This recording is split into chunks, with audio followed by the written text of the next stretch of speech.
Coming up today on Locked On at Texas Tech, looking ahead to a body blow. Chop that wood, black and blue kind of weekend at Jones Stadium. Next on Locked On Texas Tech. You are Locked On Texas Tech, your daily podcast on the Texas Tech Red Raiders. Part of the Locked On Podcast Network, your team every day. We're going to start this thing off right. Raider!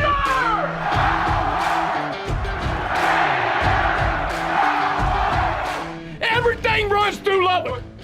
Glad to be with you again on Locked On at Texas Tech on the Locked On Podcast Network. And thanks to those making us their first listen on YouTube or anywhere you get podcasts. Today's episode brought to you by Jase Medical. Empower yourself when you purchase a Jase case, providing you with a personal supply of 5 antibiotics that treat over 50 infections. Get yours today at jasemedical.com. That's JASE medical.com.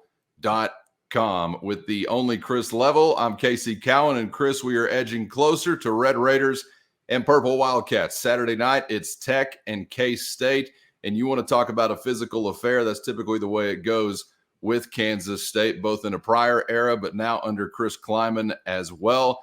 And want to kick things off here today as we look ahead to the matchup, to some thoughts from Red Raider head coach Joey McGuire, talking about what it's going to be like in the trenches, what it should be like for a college football fan that enjoys such things as we get down to a Big 12 fist fight. Here is head coach Joey McGuire. Whenever you just talk about our starters and their starters, I mean, it's going to be a war. It's going to be like if that's where, as a football fan, you like to watch football, between the tackles and guys getting after it, it's going to be an absolute war because – I feel they're one of the strongest groups, just not in the conference, but in the country. They've got probably a first-round draft pick who plays everywhere. I've seen him play right tackle, right guard.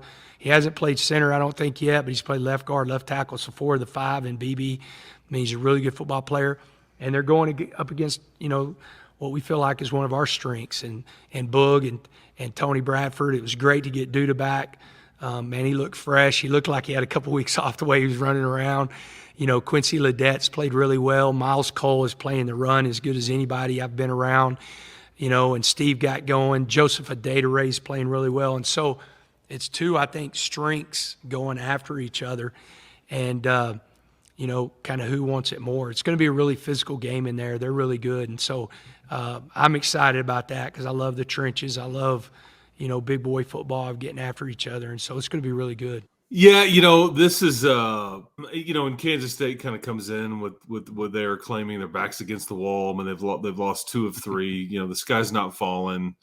But, they're defending Big 12 champs. And again, they've just had your number, man. There's a bit of a standard there with them where they just they're very well-rounded typically. I think they have had a hard time, maybe a harder time, I should say, replacing some of their key playmakers than I think people thought they would. Felix Ndike Uzama, I think is how you say it. He was a first-round draft pick on the defensive end for the Chiefs. We know what Deuce Vaughn was. He was a 6th-round pick last year. They also had a couple of dudes in their secondary that were drafted, one in the 2nd round and one in the 6th round. So they had 4 draft picks from that team last year. And I just don't know. And then a kid named Malik Knowles that I felt like was there for like 8 years, a wideout that was just a big-time playmaker. And so I think it's harder for them to replace some of that production than maybe some programs because they're a developmental program. This is kind of what they are.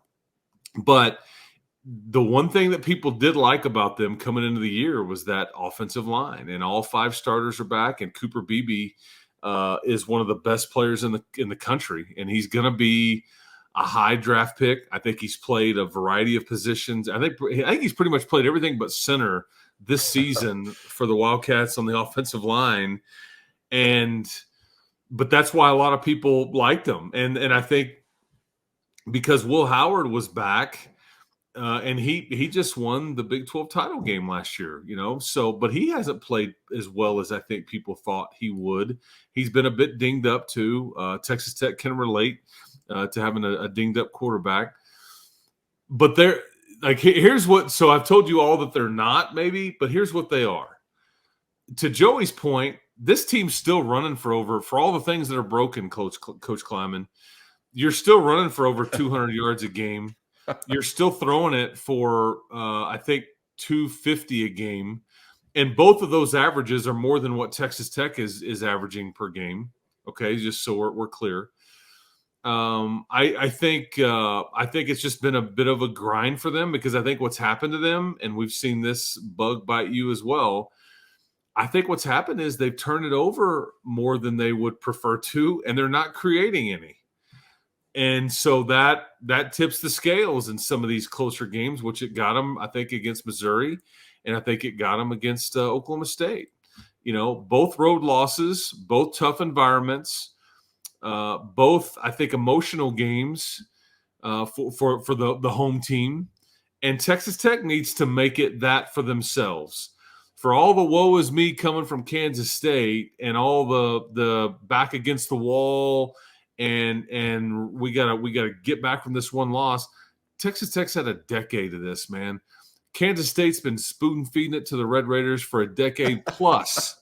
Okay, so you got the Big 12 champs, the reigning champs, with a big old ring on their finger coming into your place, and so I don't want to hear all the things that are wrong with Kansas State. It needs to be about Kansas State, about Texas Tech beating Kansas State, and it's gonna be about how motivated and how pissed off, excuse my language, your big boys are up front, like they were last week.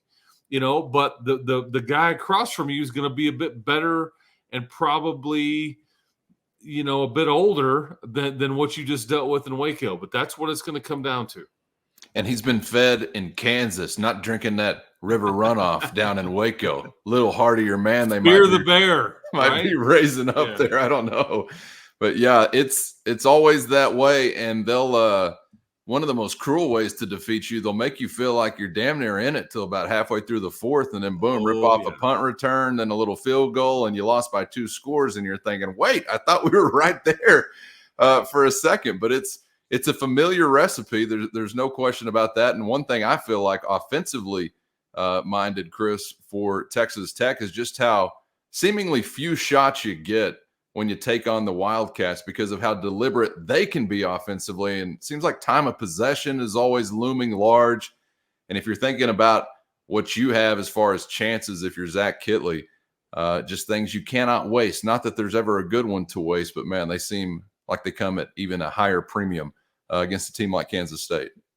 Yeah, and they used to really tilt much more in this direction. They have, because used to, you're right, you'd go into a game and it would like the offensive coaches anyway that have been here over the years, whether it be Cliff or Mike or Neil or whoever, or Yost or whoever's coaching offense at the time, it was like, we're maybe getting the ball 7 times, maybe 8. If we're having a really good day, maybe 9, And then what do you do with it? Because you're not going to score every time you touch it.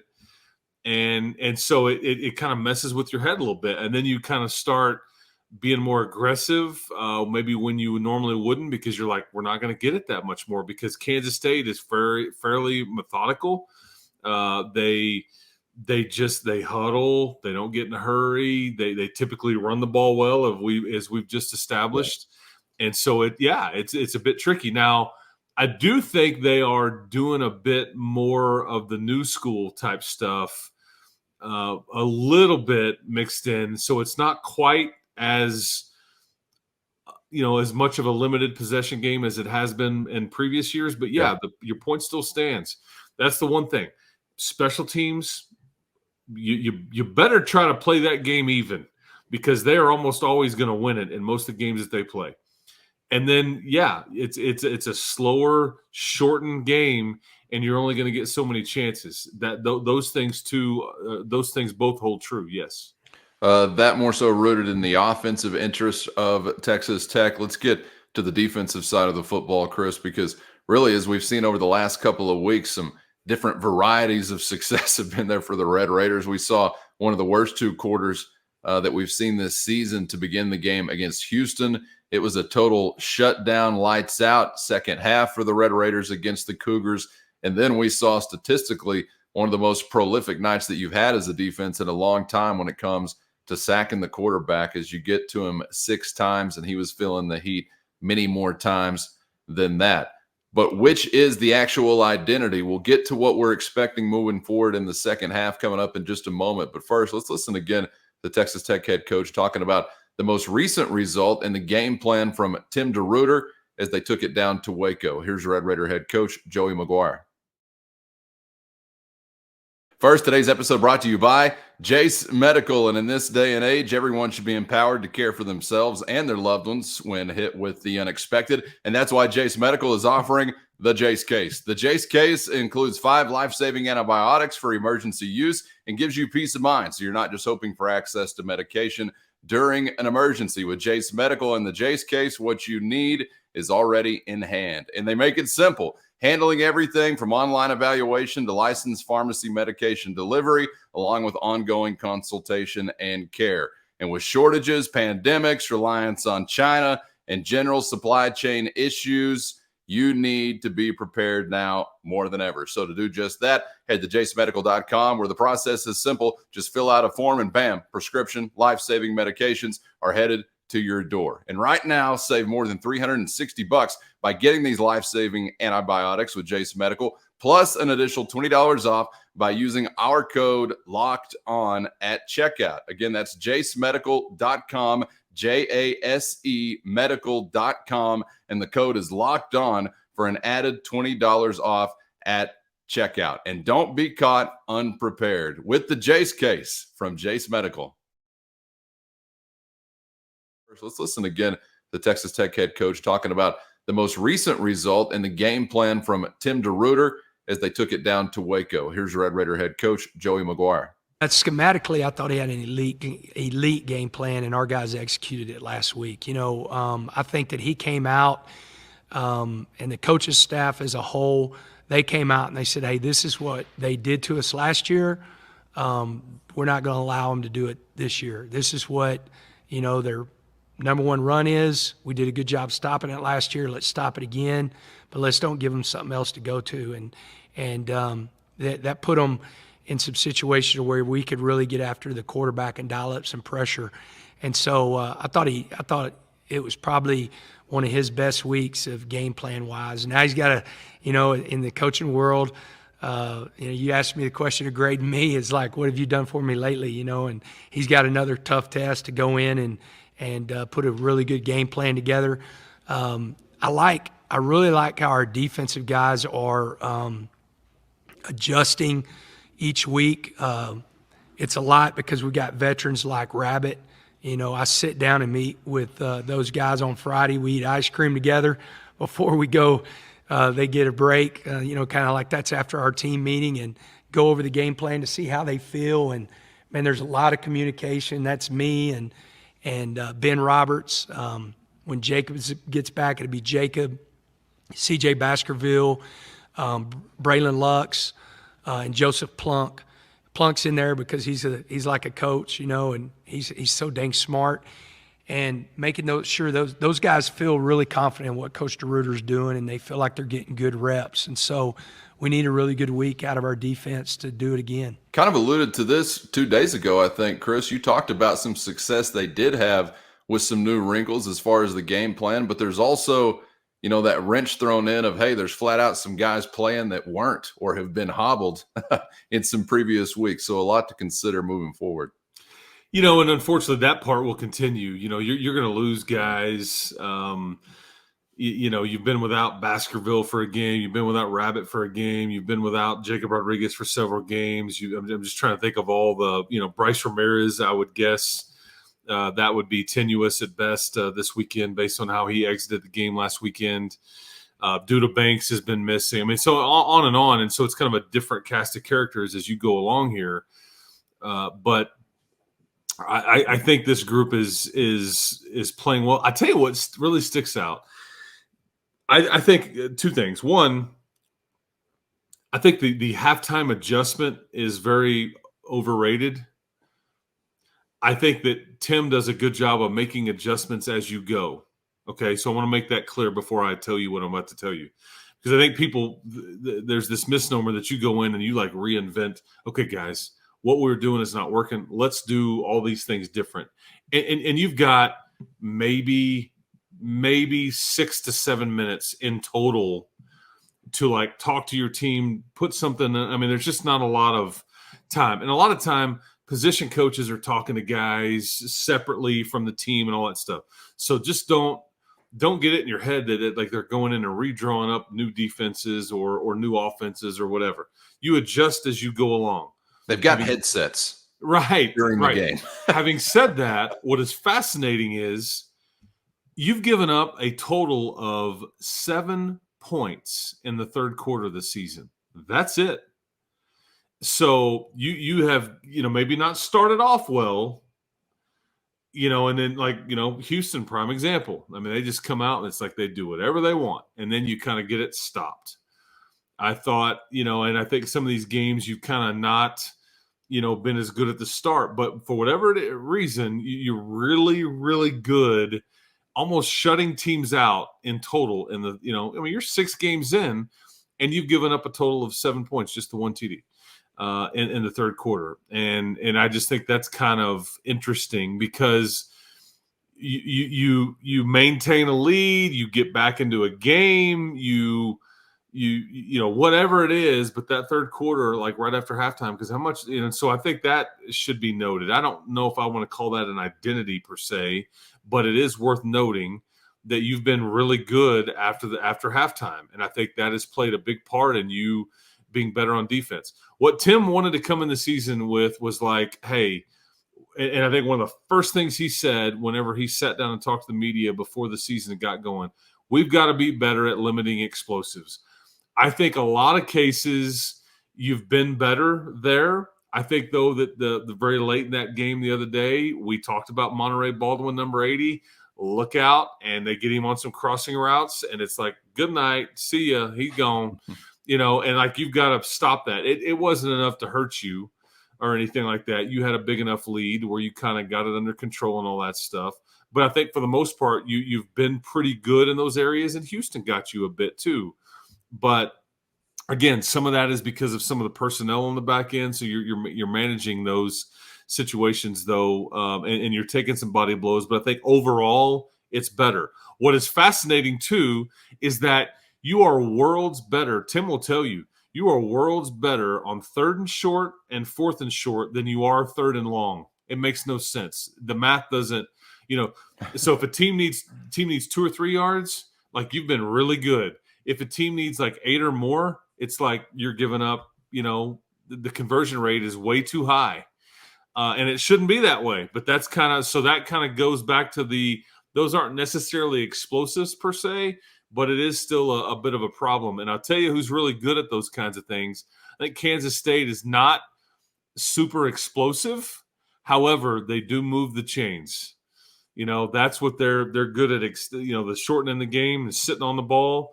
They just kind of move the chains and these 12, 13, 14 play drives. They're more than happy to operate this way. Do you feel like we talked about this a little bit with the team overall on yesterday's episode as far as what's reliable, which I think you can kind of also tie into what's your identity, whether as a team or an offense or a defense. We're talking defensively specifically here right now about an identity, and that in part is kind of thrown into the blender because of some of the wild swings we've seen just over the last couple of weeks, but also some things to consider from previous games as well. Chris, is there a balance, or I guess something that is more reliable within the defense that has emerged? We've seen so much shuffle with the linebacking core because of some injury. We've run down the defensive front and what they've gone through there. You talk about Baskerville or Tyler Owens or even Rabbit leaving the game 2 games ago. I really wonder, because I kind of thought coming into the year, pretty balanced front and back end. I don't know what. If you got to bank on one or the other, what you really feel like you are maybe a little bit better at, is it in the secondary with some of those guys? Is it still, Mr. Hutchings, Mr. Bradford, Steve Linton in that mix up front? What do you think you kind of lean on defensively heading into the second half?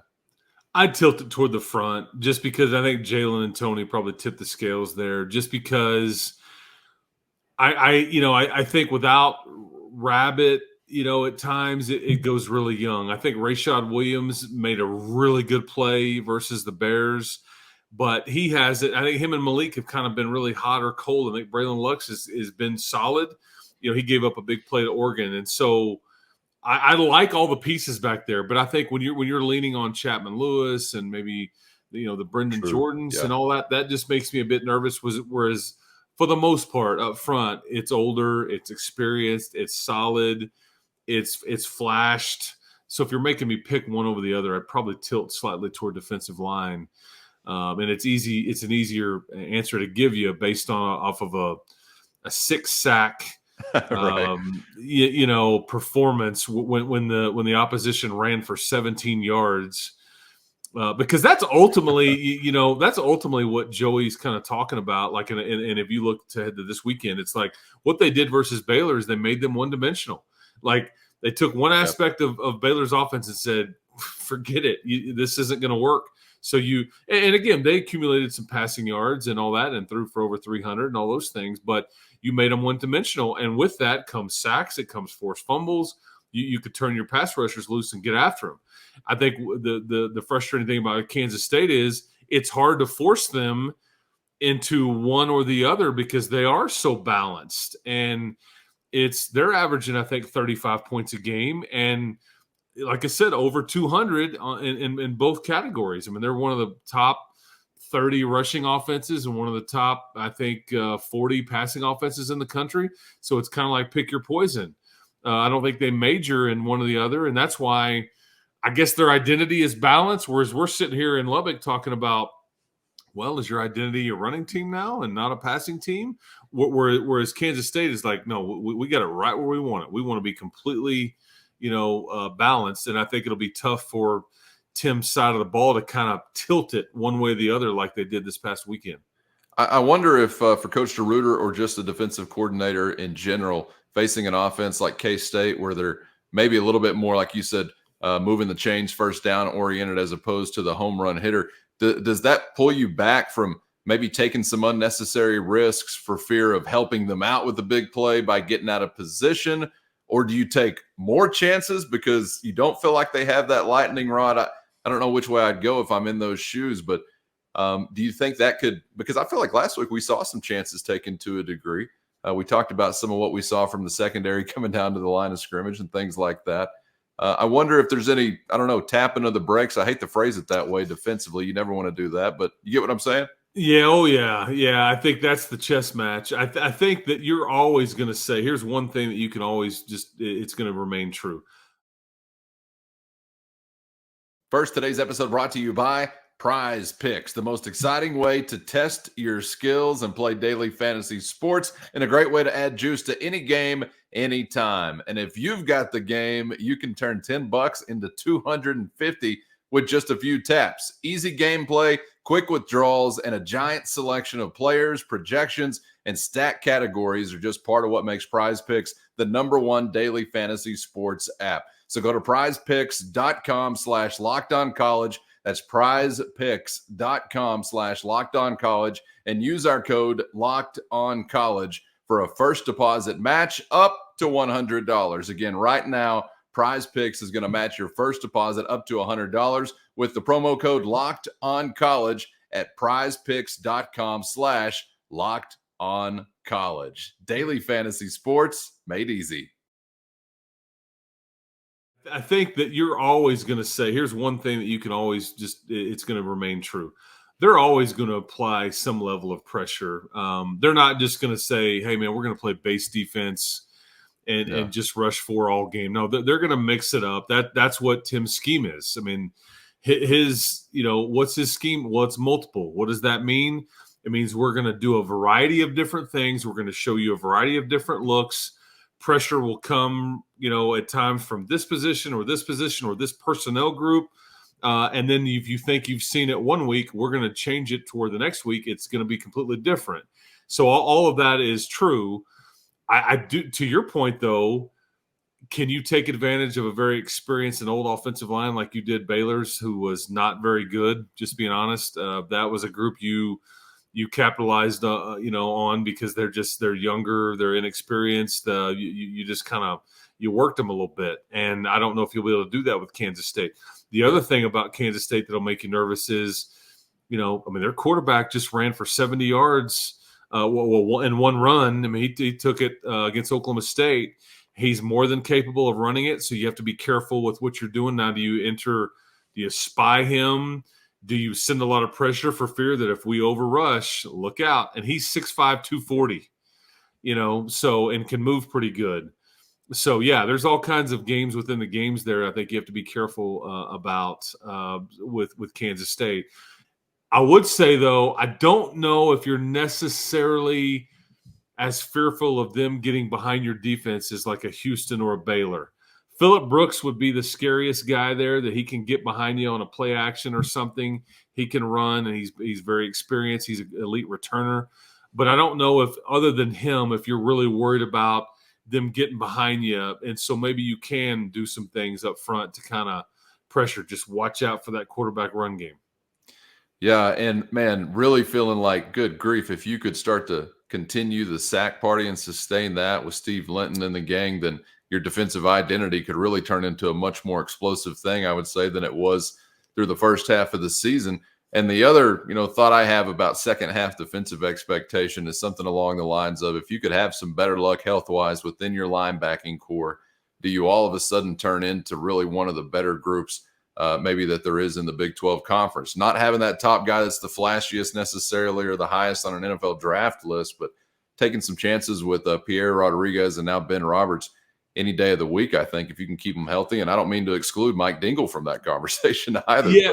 Well, it's funny because, if I get into any kind of spy game, I think Dingle's my favorite option there. And here's why.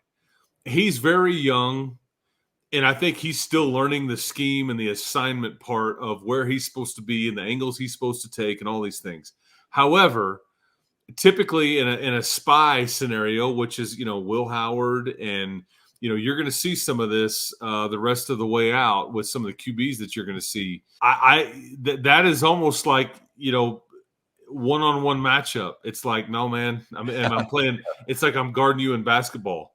Like I'm just, I'm focused on you. If you tuck it and go, I'm there, and he can close in a hurry. Watched him put that head down whenever I saw Shapen kind of declare himself the other day.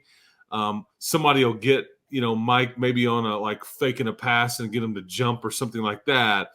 But I mean, if it's just a one-on-one, I really like him in that scenario. But yeah, I think you've all of a sudden now got a little linebacker depth. And so if Jacob comes back, whether it's this week or next week, I think you can kind of ease him in. Whereas before it's like, please hurry up and come back. I mean, please, we desperately need all that we can get, because you don't know how your body's going to react after, missing some time and just practice and, all the things that come with you being out of the routine for 3 to 4 weeks. As much as your brain may say, ready to play, I want to do it, I think he'll be allowed to ease into this deal just because of some other guys that have emerged. And I think Mike Dingle is a huge part of that. Get some more thoughts and a little further into that linebacker conversation coming up on tomorrow's episode. And also we'll hear from Kansas State head coach Chris Kleiman as we continue to get ready for Red Raiders and Wildcats. And yeah, like you're talking about there, man, this week, once again, heavy concentration on a quarterback that can make some moves and utilize his legs to extend a play or pick up a first down. And that was something else that Joey McGuire did comment on, specifically being still a little frustrated with, was some disciplined defensive pursuit or lack thereof. That's heavy burden on the linebackers, heavy burden on that defensive line, but saw Shapen with a couple of opportunities because of some miscues there. So we'll be at the forefront once again. More to say on that and more coming up on tomorrow's episode. Hope you will join us then. Make sure you're subscribed on YouTube or anywhere you get podcasts so you never miss an episode. Chris, I know you're subscribed, my man, and I got your number. I'm coming looking for you if I don't see you, but I know you'll be there. You wouldn't let us down. Thanks for the time today, and we'll do it again tomorrow. Bang, bang. Here we go. Hump day in the rear view for some of you. Yeah, that's right. We'll talk to you tomorrow. So looking forward to it. And guns up, everybody. Keep hope alive. That's right. And we'll hope to see you again for the next round right back here on Locked On Texas Tech.